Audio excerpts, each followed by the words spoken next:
अस्सलाम वालेकुम रहमतुल्लाहि व बरकातहू। मेरे अजीज तालिब इल्म, तुलबा व तालबात, गार्जियन हजरात और सामईन, आज मैं आप लोगों के सामने इस वीडियो के ज़रिए से उर्दू अदब में ख़त लिखने का आसान तरीका बताने जा रहा हूँ। इसको आप अच्छा से समझिए और औरों को भी इसको बताएं। यूँ तो खतूत नवैसी पुराने ज़माने से चलता हुआ चला आ रहा है और खतूत नवैसी ऐसी एक क्या नाम है कला है जो अपनी बात दूसरे तक लिख करके पहुंचाना और वो आदमी जिसके पास वो पहुंचे वो अच्छा से उसको पढ़ करके हमारी पूरी बात वो समझ ले। इसी को खतूत नवैसी या आसान ख़त लिखना कहते हैं। ख़त की कई किस्में हैं, उसमें से 3 किस्में मैं आपको बताने जा रहा हूँ।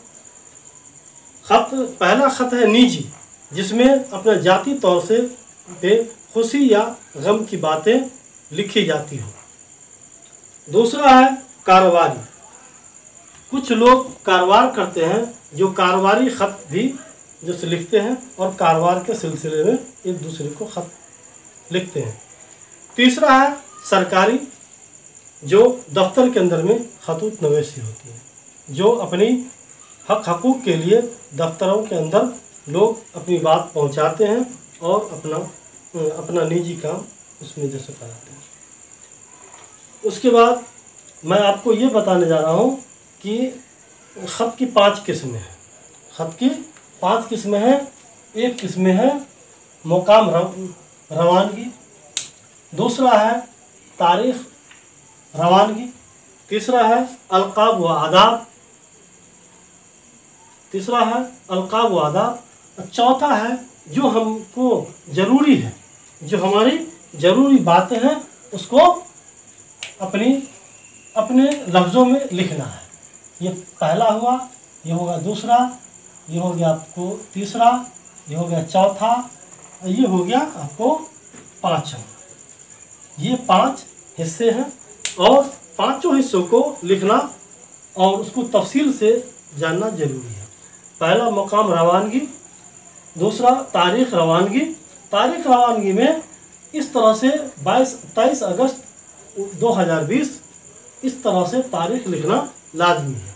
इस तरह से नहीं लिखी जाए, चाहे जो भी क्या नंबर का इस्तेमाल करें, आप उर्दू का करें, अंग्रेज़ी का करें, जिसका भी करें, लेकिन इस तरह से ही तारीख़ लिखना दुरुस्त है। बाकी ये सब तरीके से लिखना दुरुस्त नहीं है।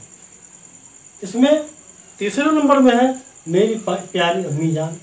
अगर अम्मी जान को लिखना है तो मेरी प्यारी अम्मी जान, अगर अपने अब्बू को लिखना है तो मेरे प्यारे अब्बू जान।